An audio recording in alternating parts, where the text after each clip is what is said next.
Welcome to the Mike Douglas Show. This is Charlie Callis, and with us on today's show will be Herbie Mann, Michael Dunn, a cooking demonstration of Shirley Bassey's favorite soup, Clay Shore, and Mike's co-hostess for the week, Shirley Bassey. And now, here's Mike.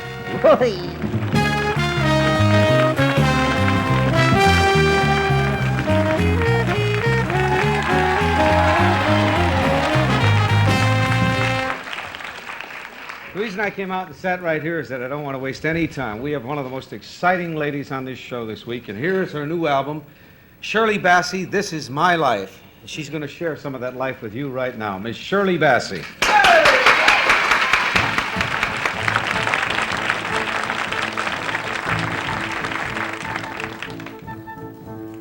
Johnny could only sing one note, and the note he sang was this. Poor Johnny one note, sang out with gusto and just overloaded the place. Poor Johnny one note, yelled willy-nilly until he was blue in the face. For holding one note was his ace. Couldn't hear the brass, couldn't hear the drum. He was in a class by himself by gum. Oh, Johnny one note got in Aida, indeed a great chance to be brave. He took his one note, howled like the north wind, brought forth with it made critics rave. How Birdie turned round in his grave, couldn't hear the flute or the big trombone. Everyone was mute. Johnny stood alone. Cats and dogs stopped yapping. Lions in the zoo were all jealous of Johnny's big thrill. Thunderclaps stopped clapping. Traffic ceased its roar, and they tell us Niagara stood still. He stopped the train whistles, boat whistles, steam whistles, cop whistles. All whistles bowed to his skill. Oh, sing Johnny one note, sing out with gusto. And just overwhelm all the crowd.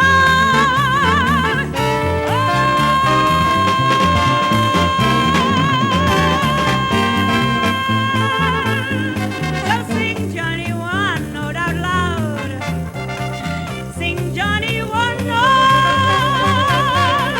Sing Johnny one note out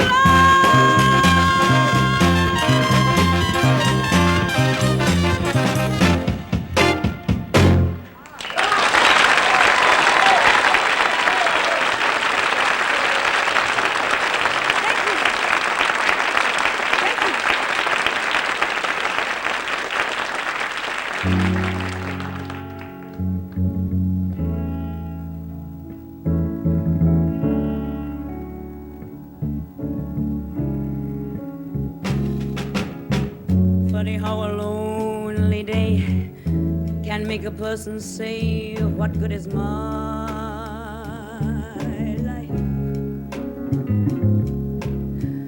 Funny how a breaking heart can make me start to say, what good is my life? Funny how I often seem to think I'll find another dream my life, till I look around and see this great big world is part of me, and my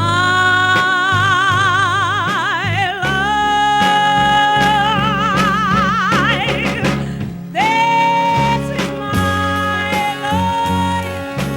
Today, tomorrow, love will come and find me.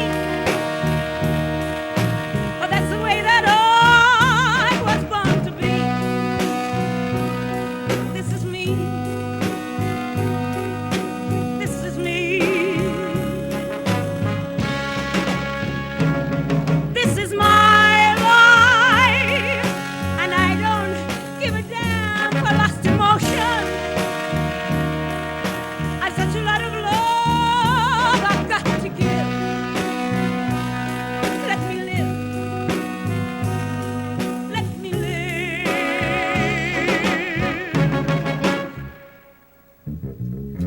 Sometimes when I feel afraid, I think of what a mess I've made of my life. Crying over my mistakes, forgetting all the breaks I've had in my life. I was put on earth to be a part of this great world is me and my life. Guess I'll just add up the score and count the things I'm grateful for in my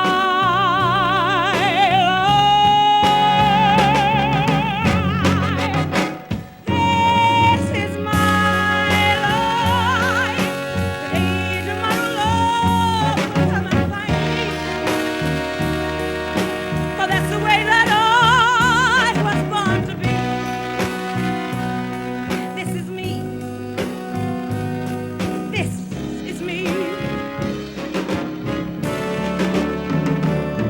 This is my life, and I don't give a damn for lost emotion. I've such a lot of love I've got to give. Let me live. Let me live. This is my life. This is my life. This is my life. Yes. Oh! Shirley Bassey. We'll be right back. We'll be right back.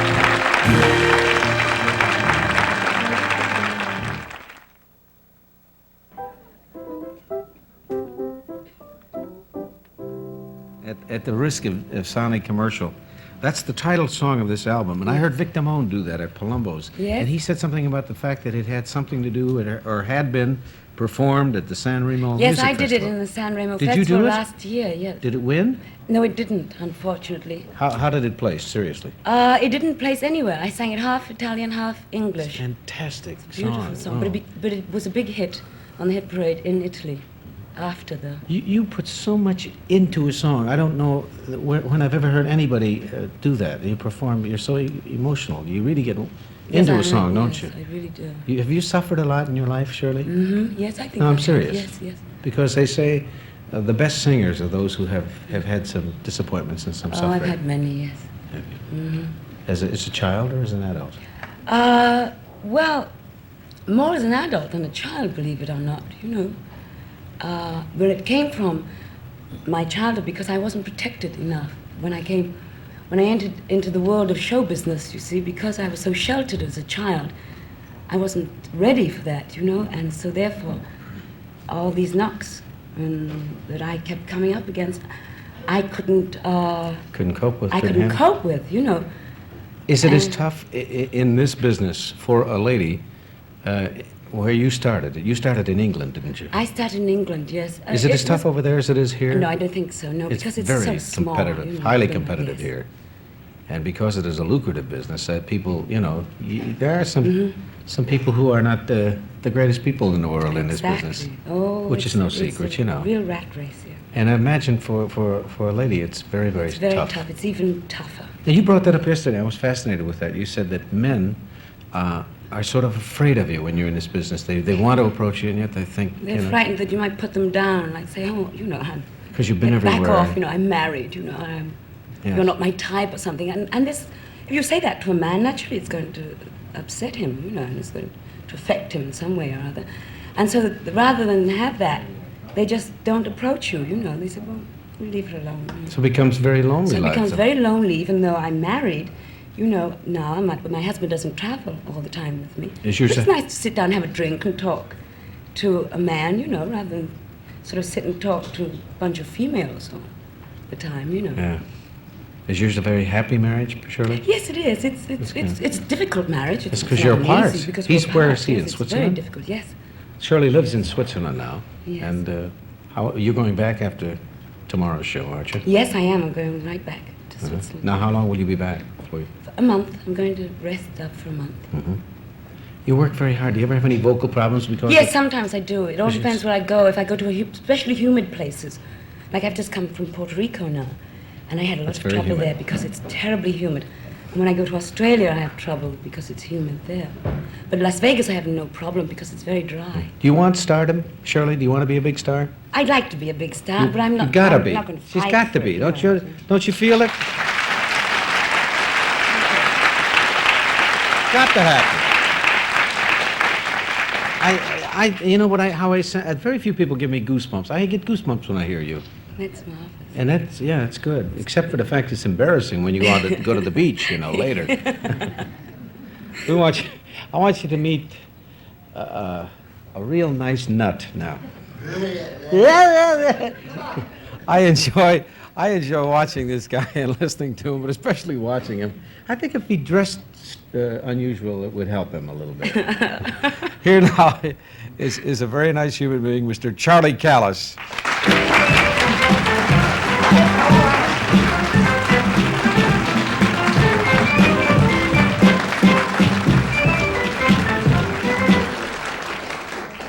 One bright and guiding night, that taught me wrong from right. I found in my mother's wife, listen to me. It's a wonderful pleasure to be here in the Mike Douglas Show. And if Mike were alive today...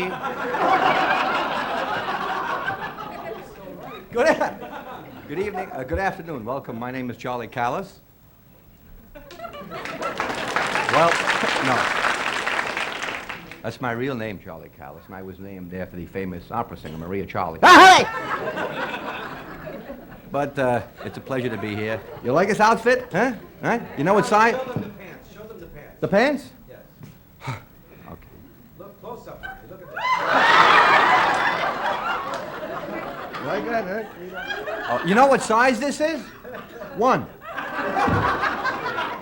Yeah, you're laughing, but you people, when you buy a wardrobe, you got to spend money. $100, $200, $300, $400, $500. Not me. $8.98 for this outfit. True. Barbie dolls. You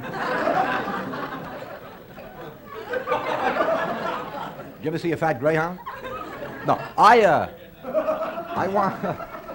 let it out. Don't hold it in. You're going to blow up. No, we used to have a lady come into a club. This is true. She'd never laugh. She'd sit there. She'd go... She held her laugh in. It went around. They took her to a hospital because she wouldn't laugh. They cut her open right here. You know what came out? Open up my whole mouth. I'm doing it. But, yes. Oh, I come from Miami Beach. I lost my place. I come from Miami. That's my... I was living there for about 14 years. Have you ever been down to Miami, dear? Yeah, you like it down there, the ocean? I hate it. Ask me why. Why? I'm glad you asked me why. No, it's a personal thing with me. See, when you walk on a beach, you got to wear a bathing suit, right? You should see me in a bathing suit. You should see me in a white bathing suit. My girl says I look like a pair of pliers with a Band-Aid on it. I'm always having trouble with my... I figure, how I want to become a man, build myself up. I joined the Army. 19, doing the Corps. Can you imagine me with the grenades? The full field pack? Come on, you commie rats. This is Callis. Where are you? I'm waiting for you. You got to watch out over there. Those Viet Cong are so small they can ambush you from a Dixie cup. Huh. To become a man, I figured I'd have a tattoo put on and dropped off. Fort Knox, Kentucky, my first day in maneuvers. You got the picture? I'm driving along. I get a flat, and I'm in a tank.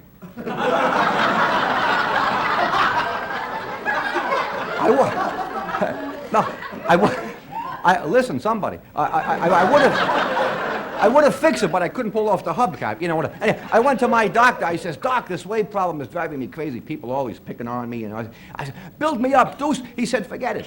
I said, Doc, I'm over here. He said, he said, to get a hobby, to take my mind off of my... I got a hobby. I crossbreed things. And last month, I crossed a bumblebee with an elephant. Ask me what I got. I don't know what I got, but can you imagine getting stung with a tusk? Hey, do we have time for the story? I don't know where I am. How much time do I have? Keep going? Okay. I want to get the weight off my feet.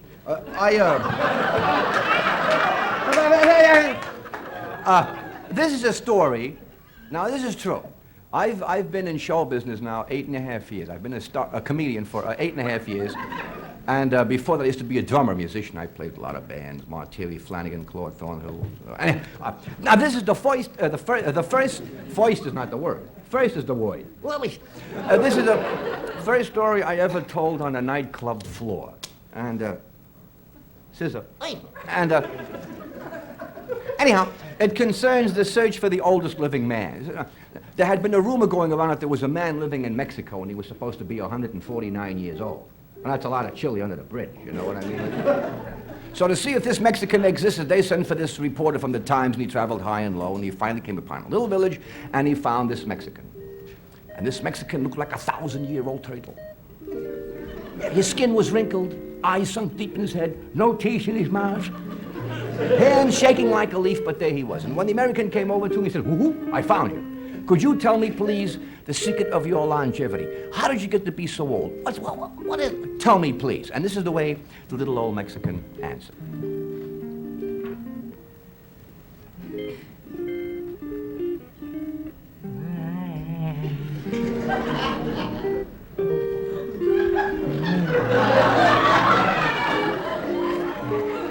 You want to know the secret of the long life?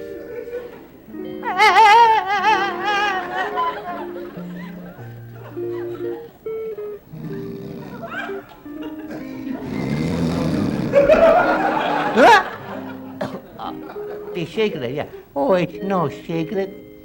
You say every morning before breakfast, I always drink 1 bottle of tequila, and I always smoke 3 packs of cigarettes.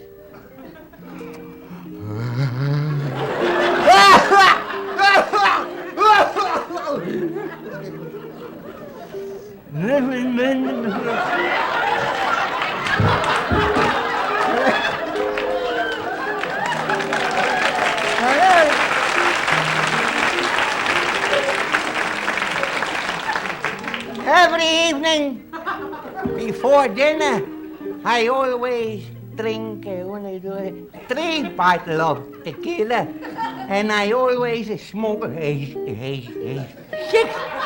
6 packs of cigarettes.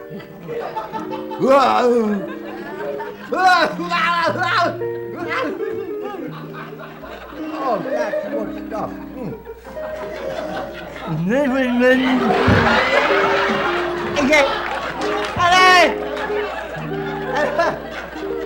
And every night before I go to sleep,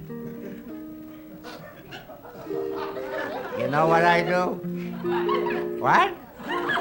Every night before I go to sleep, I always visit with 5 different women.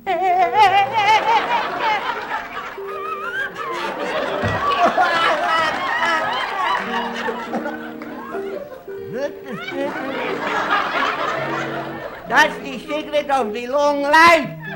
Every day I drink tequila, smoke a cigarette, and visit with 5 different women. Every day of my life. The Americans, it's amazing. How old are you really? You say I'm 23 years old. Charlie Callis.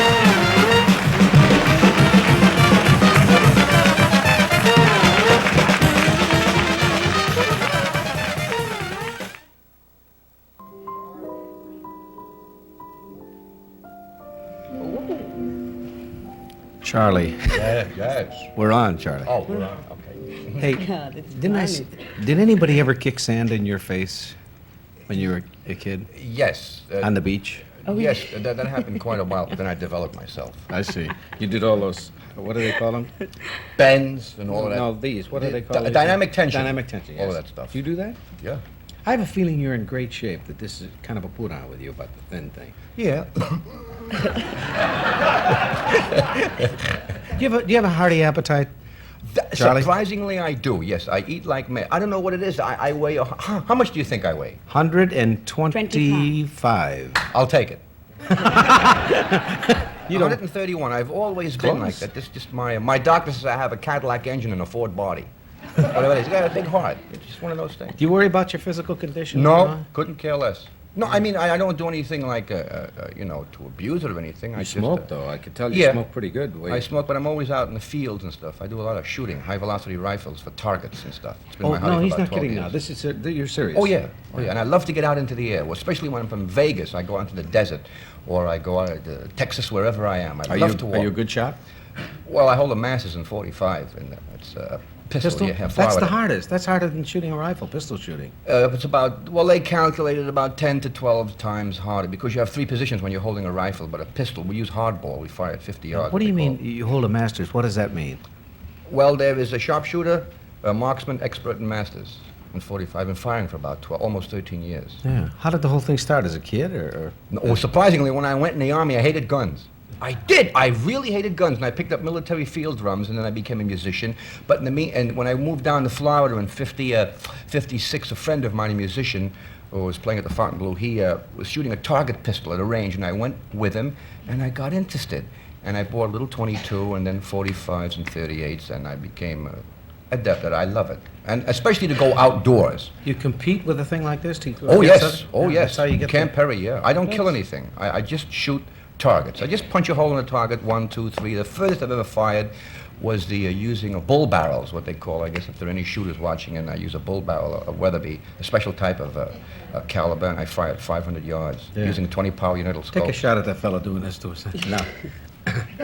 I do want to bring on our next. You wrote down with our next guest, didn't you? Yeah. New York. Yeah, Mike, great. First time I ever met him. Fantastic talent. It really didn't take our next guest long to start his move in this business after his initial success on Broadway in a play called Ballad of a Sad Cafe. And then he was, as you all know, nominated for an Oscar award for his portrayal in Ship of Fools. And you've seen him many times on Wild Wild West, and you've seen him in numerous films. He's been kept quite busy. So greet the very talented Michael Dunn.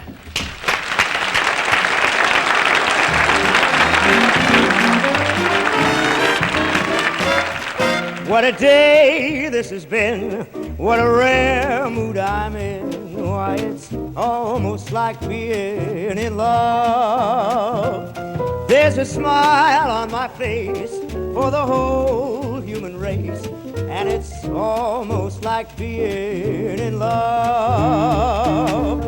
All the music of life seems to be like a bell that is ringing for me, and from the way that I feel when that bell starts to peal, I could swear I was falling in love.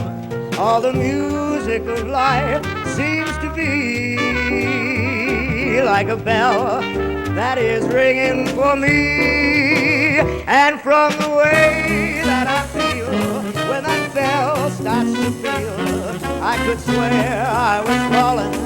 It's almost like falling. It's almost like being in love.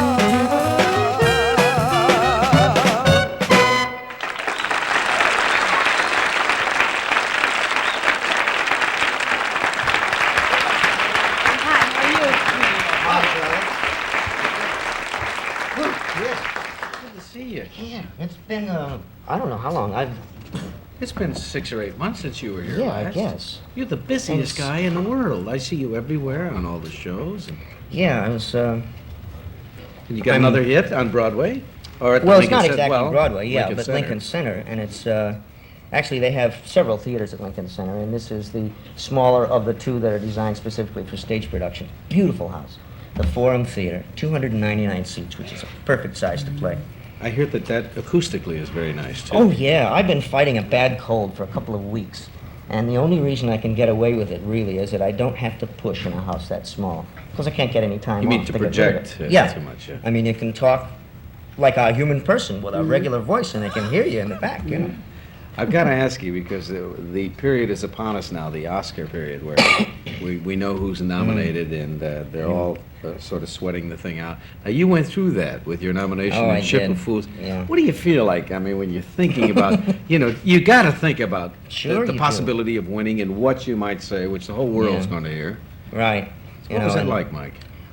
Well, with me, it was a mixture of several things, and I imagine it is with everybody. You try not to hope you're going to get it because you know it's one chance in 5, so you try not to bank on it, you know. Because you don't want to be heartbroken. or Yeah, anything. right. But it little panic sets in, you know. But with me, I have so many crazy friends. They were all giving me fancy lines that I should put in a speech in case I won. Like what? What were you know, some of the lines? Oh, I have this one crazy friend, Frank Wayne, who's out of his tree. Nice man. Totally insane. His favorite one he came up with, he says, I should say, I want to thank Charlie McCarthy for the loan of the tuxedo. He is out of his tree. But my favorite one that he told me was, ladies and gentlemen, with this award tonight, I feel so proud. I feel 4 feet tall. And I didn't have a chance to use them. Tell me something. When you're nominated and there are 4 other people nominated, Yeah. do you make it a point to go and see their pictures to kind of compare notes? Gee, I don't know. A lot of people do and a lot of people Did don't. you do I that? did, yeah. And to tell you the truth, I don't go to movies a lot, mostly because I'm working and I don't have time. Do you like movies when you do I them? like them when I have time, yeah, but I go to movies like in spurts. If I have a month off or something, and somewhere in the middle, for 2 weeks, I'll go to movies every day, maybe 2 in a day. Yeah. You know, try to catch everything that's around. And then for a long time, I won't have time to see anything. You know? Now, what does it mean to an actor's career if he wins the Oscar? Well, I don't know. Well, There's- maybe we should start with the nomination. What did it do for Well, you, Mike? the nomination is really a fantastic thing because there is kind of a superstition in the business that if you win an Oscar, your career kind of stops there, at least momentarily. happened to Mercedes McCambridge, as I recall. It happened to several people, Several people. apparently, although I can't remember the specific Louise instances. Reiner? Yeah, but getting a nomination is really a fantastic thing because these nominations are made by your fellow professionals in the business. And that means so much that the people who really know what's going on think that you did a Recognize good you. enough job to be one of the Yes. 5 people that they would even look at. Once you get past the nomination into the actual election of the single person who wins the award, sometimes it gets a little bit sentimental there. Yeah. Not always. I mean, it always goes to somebody who's done a good job or they wouldn't have been nominated in the first place. But sometimes the final decision will be kind of based on, well, somebody's been nominated a couple of times before and never won it. And it might not necessarily be the best performance. Marty Allen has a speech all prepared. He said, which he says he'd love to give if he ever won an award. He'd take the award in his hand and look right into the camera and say, "I really didn't need my producer for this. I really didn't need the writers. I didn't need any of the cameramen, any of the crew. I didn't need anybody but me, and I want to accept this award in all humility." Which I think is great. It's crazy, too. Do you think people are starting to write roles with you in mind now? In some cases, yes. I've been offered some things lately that were written especially for me, and some I may do and some I may not. But, for instance, this play I'm doing, it's called The Inner Journey. The play I'm doing Yes. now in New York was not by any means written for me. In fact, it was originally written many years ago before anybody had ever heard of me. And it happens that the part is exactly right for me. The 2 leads are me and my father. And if anybody here in the audience or anybody on the television audience has a chance to be in New York around the Forum Theater between now and the 19th of April, when will you go on? But whatever the Practically 19th there, of April is, yeah. Oh God, that's not very long. No. No. It sneaks up on you. Because of what you just said, I'm wondering. I've heard many actors say, I've read many scripts, there are some I like, some I didn't like. Yeah. Have you ever turned on one that became a hit? No, but I haven't had that many chances to turn them down. I imagine a lot of actors I've have. turned down an awful lot of junky scripts that people send to me. Yeah. But I know I've heard from some actors that they turned down something that they didn't think would work, and later somebody else picked it up and made a big smash with it or something. I see that you've made a very effective spot for the March of Dimes. Is that something you asked to do, Mike? No, they called me, and it was funny because I I sleep late when I can because I generally work late. It takes me a while to unwind. You're a night person. Yeah. So it was about 10 o'clock in the morning, and the phone woke me up, and I went, huh? And this guy introduced himself. He was the producer of the spot, and asked if I would do it, and I said, sure. And I wrote his name down and his phone number.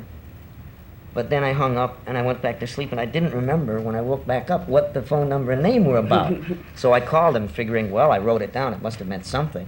So I called him back, and he explained what it was again, understanding that I'd been asleep the first time. And it turned out to be a very good thing, and I hope useful, because that's an important thing, you know. How has the reaction been? Because Well, very strong. The particular spot that I did was concerned with birth defects in children, which is why they chose me, because the thing I have that makes me short is a congenital birth defect involving the bones, and very rare. I wouldn't get anything everybody else has got. I got to have one of my own.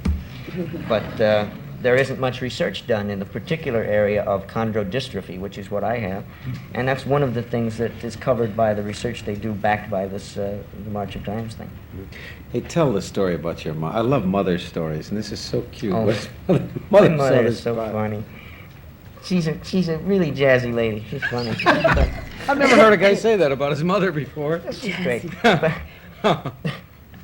She saw the spot on the March of Dimes thing. Of course, I told them ahead of time that I was going to do it, you know, and they were very pleased and proud that I would do it and everything. But so I sat up there and I did the spot. And next time I talk to them a couple times a week, usually on the phone, because they live They're in still Michigan. in Oklahoma, aren't they? No, they live in Michigan. Oh, the Michigan Yeah, now. and I live in New York.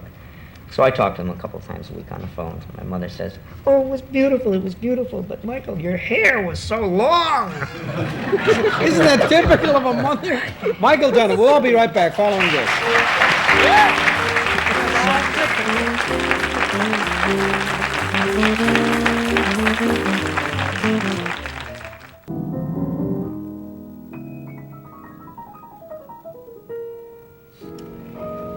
Well, by now I'm sure that everyone has heard of Clay Shaw.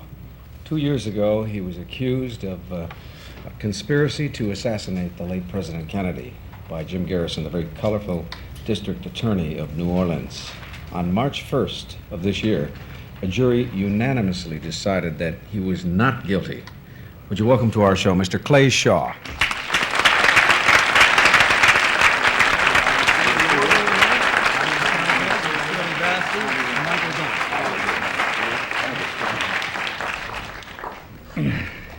Well, it's good to have you here. It's very nice to be with you. Thank you. What exactly were Jim Garrison's charges against you, Mr. Shaw? I was charged with conspiring with 3 other people to murder the President of the United States.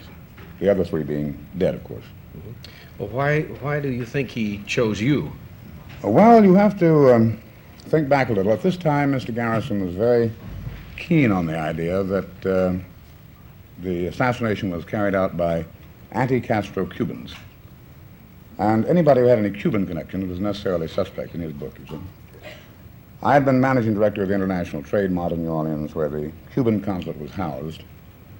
And Lee Harvey Oswald, when he was in New Orleans, did decide to distribute some leaflets in front of the Trade Mart, Fair Play for Cuba leaflets, so I didn't meet him. And most unfortunately, a lawyer named Dean Andrews in New Orleans told a story to the Warren Commission that someone named Clay Bertrand had called him to defend Oswald. This, during the course of my own trial, Mr. Bertrand said was an invention of his own. But these were the factors, I think, that made Mr. Garrison feel, well, there must be something here. Now, any honest investigation would have proved there was not, of course.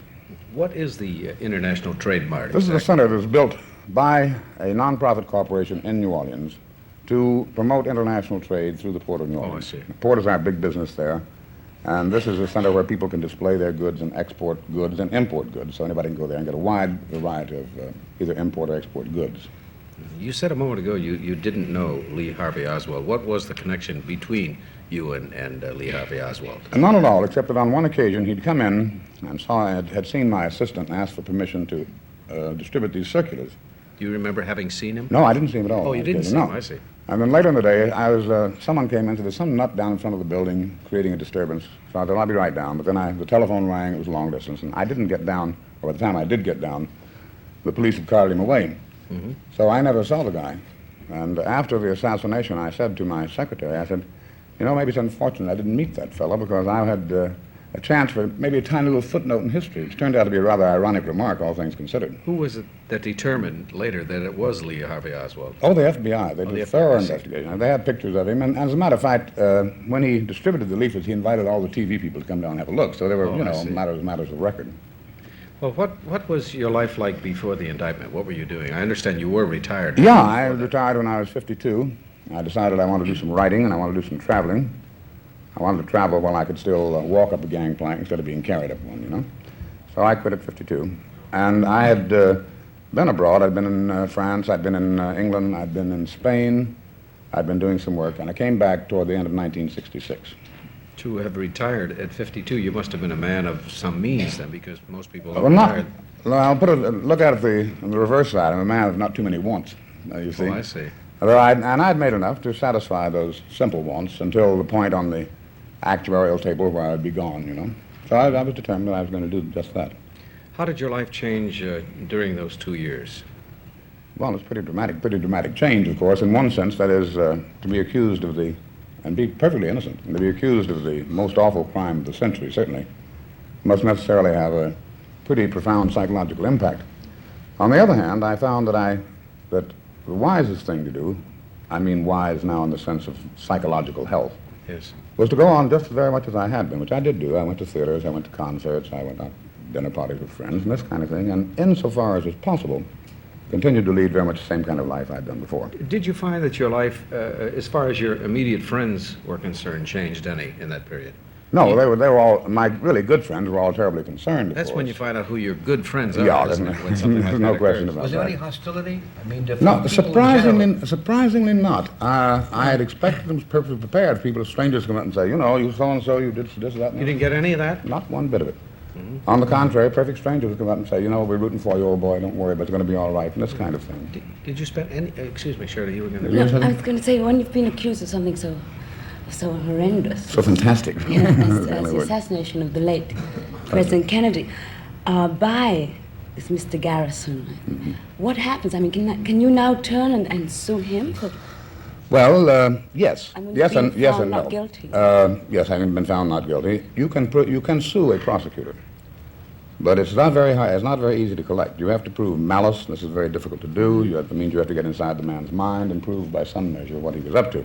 Be a very long trial, too. I understand. Yes, there are other legal remedies which, but since they're in preparation, I don't want to go into detail about them. What's right he now. doing now? I'm sorry. Oh, that's all right. Garrett, what's happening to him? Well, he is still district attorney of the parish of Orleans, and will so remain, I presume, until November when he comes up for re-election. Well, were you acquainted with him before? That's mental telepathy. That's exactly what I was... I wanted to know... It's a perfectly sensible and reasonable Yes, question. Yes, I had known him, never very well. I mean, in New Orleans being a town of the size it is, we would meet on civic lunches and on committees and that sort of thing. And it was, you know, high gym, high clay, this kind of thing. You didn't spend any time in jail. No.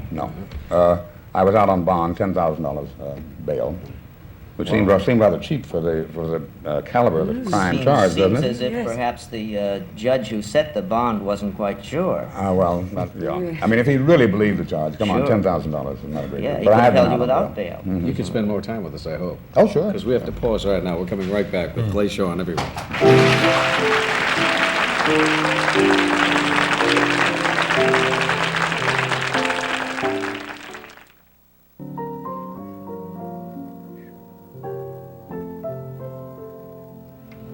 We are, of course, conversing with Mr. Clay Shaw, a man who on March 1st was acquitted of a conspiracy to kill President Kennedy. And how did you find out about the indictment, Mr. Shaw? Well, 2 years to the day before that, on March 1st, 1967, in the morning, a friend of mine called me on the telephone and said, something on the TV about a subpoena being issued for you. Subpoena. So, all right, so I called up the DA's office and asked Mr. Harrison. He wasn't there. I asked one of the assistants, and I got it, and said, you got a subpoena out for me? Yeah. Well, why? You can telephone me, you know, you don't have, there's no need for a subpoena. Well, you want to talk to me? Yeah, I'll be glad to come out and see you. What time? Well, could you come at 1 o'clock? Sure. I went out. It didn't take a lawyer, you know, I just went out to give information as a good citizen should, if they felt if they needed. And they kept me waiting about an hour and a half, and then these two guys, these two assistant DAs, started questioning me. And I said, no, I don't know anything about all this. This is foolishness, you know. So then I said, we're going to insist you take a Lie detector test. So I said, no, why should I? What's the idea of this? If you don't, we're going to charge you with conspiracy to murder the late President of the United States. I said, you got to be kidding. No, very serious. In that case, I want a lawyer. I'm with him right now, and I sent for him. What did you do to keep yourself going? Now, you said at that point you were relatively comfortable to, yes. to have retired at 52. Are you wealthy today? No, this has taken 2 years of investigation, you know, plus lawyers' fees. And I had Which is very, enormous. very good attorneys, a marvelous team, who did a wonderful job for us. But good lawyers like the best of everything comes high, you know, and so we've. I would say now, well, I've got to go back to work, is what it boils down to, and I've had to mortgage my house and do a lot of things. What will you do? What kind of work? Who knows? I haven't had any offers yet. You have no trace of a southern drawl. You're not from New Orleans. Yes, I'm from New Orleans, but, you know, actually, there's not much southern accent in New Orleans.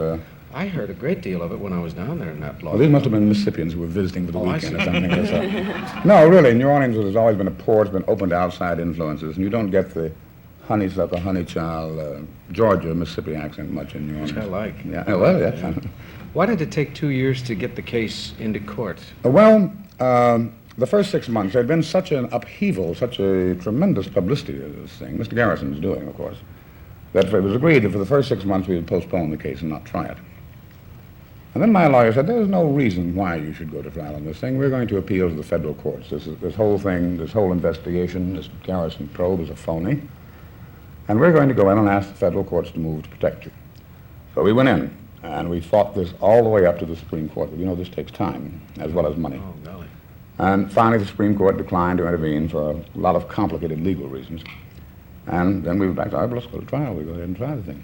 I don't know about any of you people here, but if it would have been me, I would have been inclined to just say to the lawyer, look, let's get it over with. Well- Because I can't stand waiting around. You go crazy, you know? You got to go bananas in 2 years waiting around. No, you don't. When you have extra burdens laid on you, you have extra strength given to you at Really? the same time. Yes, you do, believe me. You do? And I think one No, I does. understand. One I does. believe that. Yeah. Isn't that, Right. that's true, Yes, Shirley? yes, it's very One does have this extra strength. I don't know, you can call it, if you're religious, you can say it's a gift of God, or if you want to interpret it in other terms, you can say your psychology readjusts itself, or whatever hat is, though, I can empirically tell you it does happen. Never having met Mr. Garrison, only having read about him, I've heard that he's a very colorful man, and it's been said that he's been accused of using you to further his political career. Do you think this is true? Well, he certainly used me to to provide a judicial forum on which his attack on the Warren Commission could be mounted and publicized. Now, I can't tell Did you... you read the Warren report Yes, I'm one of the few people who have, actually. in its entirety? 26 volumes, all of them. Wow. Well, I didn't have much choice. It was required reading, shall we say, at this point for me. What are your personal feelings toward Mr. Garrison? Well, everyone asks. I don't feel particularly vindictive. I decided early on in the game that if you're going to let hatred and vindictiveness and those kind of things carry you, you aren't going to be able to stand. Then you couldn't stand 2 years, you see. Yeah, 2 years. Because the guy you hate, you don't hurt him, but hate's a very corrosive emotion. You're And doing 2 years the same of- thing that he's doing. Yeah, and 2 years of this kind of thing, and really you'd be destroyed, I think. So I have no vindictiveness. That doesn't mean I don't feel strongly about this. I feel very strongly, and I want to talk about it. I want to lecture it. I want to do a book. I want to make it impossible, if I can, if this could ever happen to anybody else in the way it has happened in New Orleans. Did you say you were going to write a book about it? I hope so, yes. Yes. Besides the obvious things, the personal pain and the embarrassment of it all, what has what has disturbed you most about this thing? The most disturbing thing is the fact that while New Orleans is a city of fantasy, and this could happen probably more easily there, that in effect it could happen anywhere in this country to any one of us here. The prosecutor has a great deal of power everywhere, and particularly in New Orleans, and in the hands of a man who doesn't care how he uses his power, he can create an awful lot of trouble for anybody at all. And I think that whenever an abuse of this sort happens, the more widely it can be publicized, then the better for the rest of the country, truly. You know what was kind of scary? When it hit the papers, you found people saying, hey, I think he's got a good case. I think Garrison's got a good case against it, that Shaw fellow. Well, you see, this reflects really a kind of will to believe, I think. The American people, a lot of them, felt that You know, there just had to be a conspiracy. They sort of said, gee, now we're going to get to the bottom of this thing now because everybody is bothered by it. That's right. Did you find an awful lot of disbelief in, forgetting about your direct part in it, No. did you find an awful lot of disbelief in the Warren report? Yes, I did. I have friends in Europe, for example. Almost everybody in Europe is convinced Yes, there was a I'm conspiracy, aware of that, as you may yeah. know. And good friends with long-standing, said, of course, we don't think you had anything to do with it, but there must have been a conspiracy. They still, I think what really does it is the incongruous quality of what happened in Dealey Plaza. You know, people, whether we know it or not, we expect life to have a certain shape. And when death comes for a great statesman, it should come with great black plumes and nodding horses and panoply. And it's very hard for us to think that this great and golden prince was stricken down by a psychotic little loser crouching behind some pasteboard boxes with a cheap mail-order rifle in his sweating palms. And so that, I think, is really the basis for a lot of the people saying, well, it just couldn't happen that way. That's right. Now, but of course, to say that things aren't as they are because they shouldn't be as they are is kind of childish. You have to admit. You're charged now with perjury. What is your next step? So go ahead and defend myself against this. I feel like a guy who's slain a dragon, and the dragon's little baby brother comes along in the form of perjury charges, and I've got to, well, resharpen the lance and have at it again, you know. Well, I certainly want to thank you for paying us this visit. It's been most enlightening. My Mr. pleasure. Clayshaw, thank you you. very much.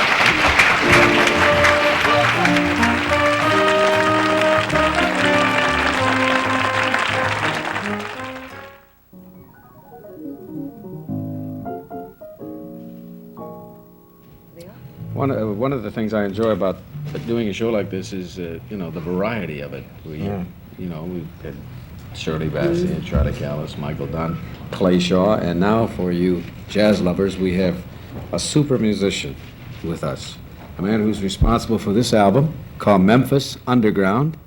Here with his solid gold flute, Mr. Herbie Mann.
Herbie, is that really gold? Solid, completely solid gold. Was that your idea, to have a solid gold? No, they're... I've never heard of one They've before. made solid gold flutes. There's even platinum flutes. No kidding. Now, I think it's kind of ostentatious to have a platinum flute. Gold flute is not. What does it do? Please. Yeah. What does it do to the sound of the instrument? It's The a fact little that- deeper. I really, it's all right when you're playing, we just recorded with the Berlin Symphony, and that's all right, because it's kind of quiet, you know. Did you just record with the Berlin Symphony? We just did a piece with my group and symphony That orchestra. must be marvelous. It's a terrible question to ask, but how much does a solid gold flute cost? When I bought it at the old gold price at $3,500. Now it's, I think, $4,000 What would a platinum cost if that's $3,500 or $4,000? more. Yeah, you don't have to pay. You don't have to pay that for it, though. If you put your Yes. Herbie Mann's name on it, you don't get a They deal. Haynes, the company that makes these, only can make so many flutes a year. I had to wait 9 months for it. They're doing me You're a favor. kidding. You know what you could have done in 9 months? I did. He looks much better now, too. That's nice. Hey, listen, would you just... Now, you cut that out. I've got a comment on your clothes. You always have very unusual clothing, and I noticed everyone in the band had a suit on tailored the way yours is now. Who designed that for you? This I designed myself. Did you? I got kind of tired of wearing shirts and ties, and I really didn't like the Mao and Nehru jackets. Everybody was wearing them. Yeah. So I designed this myself, and I have a tailor in New York making them for me. Is it comfortable? Completely. The whole thing unsnaps, and this is mock cuffs. That comes off. Hey, how about that? That's just snapped on there. You don't have to wear. Don't have to wear a shirt. Yet it looks like you do have one. It's very nice. And Indeed. eventually, I hope a manufacturer will see it on one of these television shows and say, "Hey, would you like some money for?" That's how he got Urban that man." flute, folks. It's exactly how he got the flute. No, it isn't. It sounds wonderful, Herbie. You play so Thank you. beautifully, and is it especially exciting for a jazz musician to suddenly find himself backed up by a symphony orchestra? Well, you know, to play with 96 musicians, Yes. and you're in the studio, and this was a 30-minute piece, and we did it in one take. There was electricity there, you know. It's like, Did they enjoy it as much as you did? yes, it was all over. The next day, all the musicians weren't on the date wanted to know why they weren't. And we already played it with the Toronto Symphony, and it's called Concerto Grosso in D blues. Beautiful. What place does the jazz sound have in today's music? Well, you know, the kids, the younger people that have been listening to rock music, they're kind of bored, I think, or the people that we're playing for now are kind of bored with just hearing the melodies. They want to hear something else. So all the rock groups are now improvising. I see. They're playing jazz solos. And because the kids want to hear more, they want to hear their music. You do a lot of college concerts. That's primarily all we've been so doing. do they respond favorably to what you do? Obviously, Completely. That has become our audience. We're kind of bridging the age gap, so to Good. speak. That We've been pleases you. doing it, yes. You ever play hard rock, Herb? Our music, we may play the same kind of tunes that the rock groups play. One of them is Hold On, I'm Coming, which was recorded by Sam and Dave. It may not sound exactly the same because I suppose we're better musicians than the rock musicians are, so we probably put more music into it. The first number you played, I recognized, was written by Donovan. Donovan we were Leach. trying to place that. Yes, the young. Right. He's from your part of the world, isn't he? Shirley? Yes, he is, yeah. And I remember on the Hollywood Palace, we were all playing around with that thing. Did you find out what it was called? There's a mountain. There is a mountain. Yeah. Could you give us another sample of? Is this what's in the album? What we're going to hear right now? Yes, Hold On, I'm Right. Coming. Hold on. Was it composed by Sam and It Dave? was composed by Isaac Hayes. It's from Memphis. All right. Herbie Mann.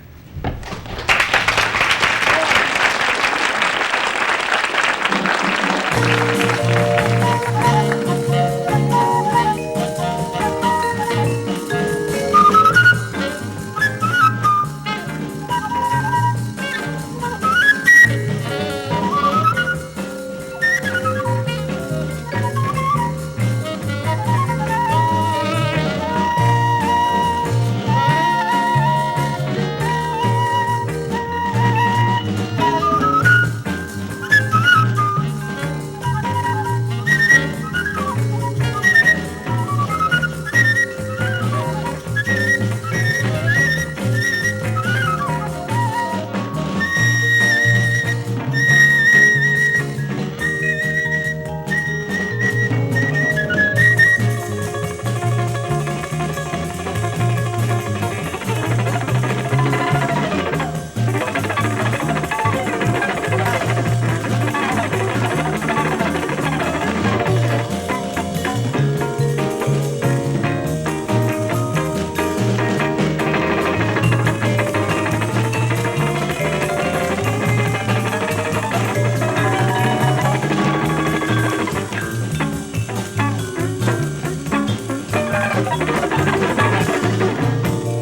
wrong camera? Are you on the wrong camera? Oh, Shirley, explain again for me what the national emblem of your home country, Wales, is. Now, we showed that Monday. This Manny League. That's it, the leek. Do the Welsh people eat a lot of leeks? Oh, yes. I mean, it's a It looks like an onion. Does it taste like an onion? Smells like an onion? You know, you cook it just as it is and you use it as a vegetable on the side, what the Welsh do. And they make soup out of it also. Mm-hmm. Well, our next guest, and I must hold this to the camera while I say this, our next guest is the head instructor of the Gourmet Cooking Forum presented by the Sears Company. He's one of the world's foremost chefs, a most colorful man. He's going to teach us how to make leek, L-E-E-K, soup. Please welcome Chef Louis Louis. No, wait. The last name, I want you to pronounce it so it's correct. Satmari. Satmari. I said it, didn't I? Louis Satmari.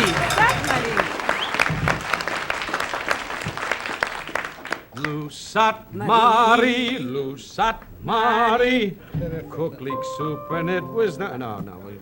Mr. Satmari, in gourmet cooking that's a phrase overused in this country. Everybody says they're a gourmet cook, and not many of them really are. Don't you agree? Well, I think gourmet food is just fine food. That's what it is. Of course, it don't have to be a very, very long process or don't have to be very elaborate. Probably for real gourmets, the finest things are natural things. Natural things? Yes, natural that's right. foods? Yes. Is this a natural food? Very, very natural. Is it? And very What are plain. these? These are chopped pitted prunes. I've been stealing him. Chopped pitted prunes? Yes. Okay. Yes. How about all this equipment, the push-button equipment that all the ladies have in their homes today? Is that improved cooking? Definitely does, because it takes out the chore from cooking and let them do just the parts which are enjoyable to do. Have you seen the new equipment that they're showing now, where you can cook a roast which normally takes 2 or 3 hours in just a matter of minutes? Yes, It's incredible. in a few minutes. Infrared oven. Yeah, infrared. Yeah, Fantastic. Right. Okay, you want to begin preparing this soup for us, Mr. Satmari? But I'm a Louis great cook. Satmari. You know that, Mike? Are you a good cook? Yes, but Brian, I don't have to do all that, though. My nanny and my secretary does all that, and then I just put it all into the pot. And I'm a great cook. Are you? Yeah. What are you trying to say, Shirley? Well, you were mentioning all those modern instruments that you have in America, which takes out all the... And you don't have those? No, we don't have all that in England. Not But so up to date as that. You live in Switzerland, though. You have them there, don't you? You save all the tax money not that living much. there. That's not a giant scallion. No, I have to send from England. What's that? That's not a giant scallion, is it? Scallion? No, this is not. Scallion is a baby onion. No, well, in England, they may call it... Ah, that's a scallion. No. It's a giant scallion. Oh, you mean like the... It's an Yes, onion with a thyroid condition as well. What do they call them? That you dip in salt. You eat... Shakespeare talks about that in Henry V. What are they called? I get all his books the minute they come out. I'm Okay, trying to think the what English are you doing, sir? Well, Cutting first I'm disjointing the chicken, cutting up the chicken so it can go in the pot. A good leek soup start with the whole chicken, and you take the parts and put them in the pot, in the water. And after this, you chop up the leek. That chicken will never dance again, I'll tell you that. That's for sure. Take off the breast. There is really an art to what this man is doing right now. Not everyone Take can out do the it. breast of the chicken, and this you keep later on. What because for? that will be the garnish in the soup. The what? The garnish in the soup. Oh, the garnish in Yes, the soup. the finest part of it, the breast. No, I thought he said garbage. I was really... Oh, no. We are not referring to strike in New York or... Oh, a cheeseburger with a Dr. Pepper. So after you cut up the chicken and put it in the pot, then you take some Bacon? Salt pork or what? Not too much, just a little bacon. Thick Thick slice slice bacon, about 1.5 slice, and put it in a frying pan. And when the bacon is in the frying pan, then you cut up the leek. Of course, only the white part. And when the white part is cut up, you discard the rest. A lot of waste Yes. in those leeks. I see where the leak is. Well, you know that. No, for the soup, though, Mike. Oh, That's only for the soup. there's a lot of... Sorry about that, folks, but it's an early show. We have a leak gap. Yeah, a leak cap. Very good, Mike. But that's Get only out. for the soup. And after you Eat cut it it up, I did some chopping before, so it doesn't take too much time. Then you put this with the bacon and fry it for a few minutes. Oh, I'm getting hungry. I love that aroma. That's what I hate about home cooked food. You can And smell when it a this long is time. sauteed, But the trouble is, you see, this is a lunchtime show and none of us are eating. So how could you Now, do this is not a lunchtime show everywhere in the country. and when this is But sauteed, here time, now it so- is. then you right put now, it in we're the at pan lunchtime. with the soup. Starving.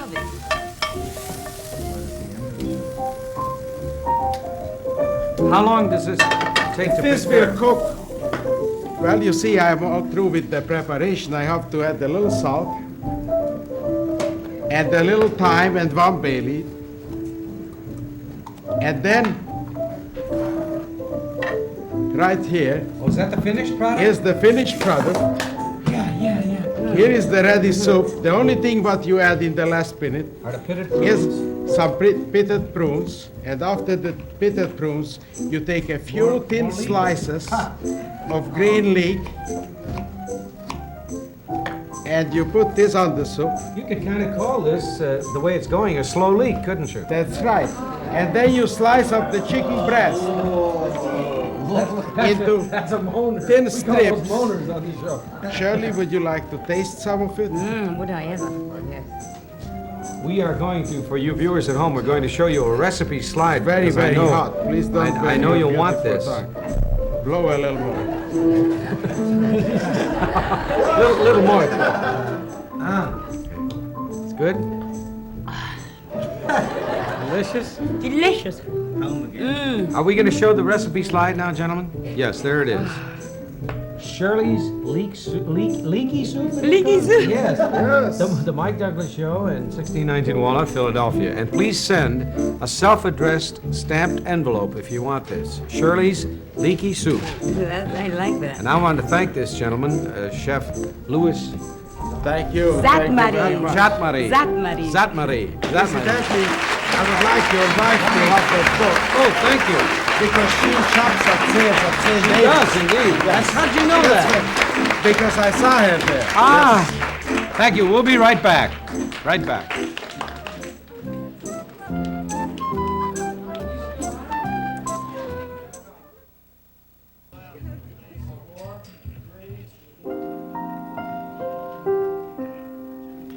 Here's a Mike, s- you yes. haven't sung all afternoon. I know. Would you please sing a song? Yes. I love that. I found my April dream in Portugal with you when we discovered romance like we never knew. My head was in the clouds, my heart went crazy too, and madly I said, I love you. Too soon I heard you say, this dream is for a day. That's Portugal in love in April. And when the showers fell, the tears I know so well, they told me it was spring fooling me. I found my April dream in Portugal with you when we discovered romance like I never knew. Then morning brought the rain, and now my dream is through. But still my heart says I love you. My heart says I love you. I never sang that song before. I don't even know that song. Herbie Mann.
my thanks to Herbie Mann and his wonderful group, to Charlie Callis, Michael Dunn, Clay Shaw, and my co-hostess Shirley Bassey, who'll be back tomorrow, and soon again, I hope. We'll see you tomorrow. Come on in.